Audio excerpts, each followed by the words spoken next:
शिरोळ तालुक्यासह कोल्हापूर, सांगली जिल्ह्याला महापुराचा सर्वाधिक फटका बसतो।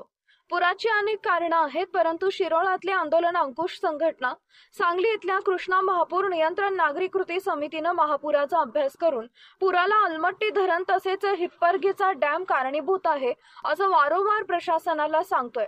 परंतु राज्य शासनाची उदासीनता आणि कर्नाटक सरकारचं मनमानी धोरण यामुळे शिरोळ तालुक्याला सर्वाधिक महापुराचा फटका बसतोय। इतकंच नाही तर कोल्हापूर, सांगली, सातारा भविष्यात महापुराचा केंद्रबिंदू बनेल असं म्हटलं जातंय। त्यामुळे दोन्ही संघटना मिळून सातत्याने महापुरावर काम करत आहेत।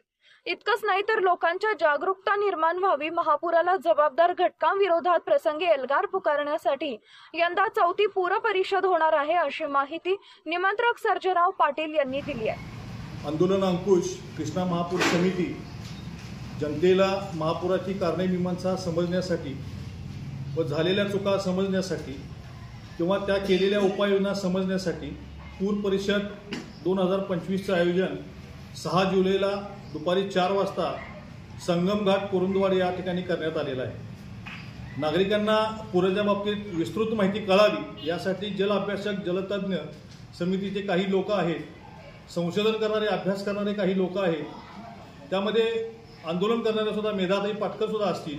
अशा जबाबदार लोकांना आपण या ठिकाणी कार्यक्रमाला बोलवणार आहोत। या ठिकाणी या 2 जिल्ह्यातील लोकप्रतिनिधी, आजी माजी आमदार, खासदार असतील, यांना सुद्धा या ठिकाणी आपण आवाहन केलेलं आहे की आपणही या पूर परिषदेला यावं, आपलं मत मांडावं असं आवाहन आम्ही या ठिकाणी आज पत्रकार परिषदेसमोर आपल्यासमोर करत आहोत। कारण पूर हा प्रत्येकाच्या ह्याचा विषय झालेला आहे, जीवनाचा विषय झालेला आहे।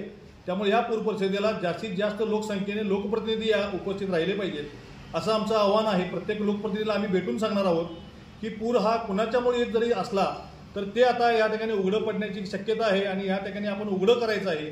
यासाठी सर्वांनी या ठिकाणी वेळ घेऊन नागरिकांनी जास्तीत जास्त मोठ्या संख्येने या पूर परिषदेला उपस्थित राहावे असं या ठिकाणी मी विनंती करतो। यावेळी दीपक पाटील यांनी यंदाच्या परिषदेत अलमट्टी धरणाची उंची वाढ रोखणे, जागतिक बँकेच्या निधीचा योग्य वापर करून पूर नियंत्रण उपाययोजना यावर सखोल चर्चा होणार आहे। या परिषदेसाठी पूर अभ्यासक, पर्यावरण तज्ज्ञ आणि कायदे तज्ज्ञांना निमंत्रित करण्यात आलंय। तसेच कायदेशीर लढा कसा देता येईल याविषयीही मार्गदर्शन होणार आहे। यावेळी आंदोलन अंकुशचे राकेश जगदाळे, निवृत्त अभियंता प्रभाकर केंगार, निवृत्त जिल्हा अभियंता प्रदीप वायचळ, कृष्णा पूर नियंत्रण समितीचे संजय कोरे, सेवानिवृत्त अभियंता प्रभाकर कुंभार, संभाजी शिंदे, रघु नाईक, उद्धव मगदूम यांच्यासह पदाधिकारी उपस्थित होते।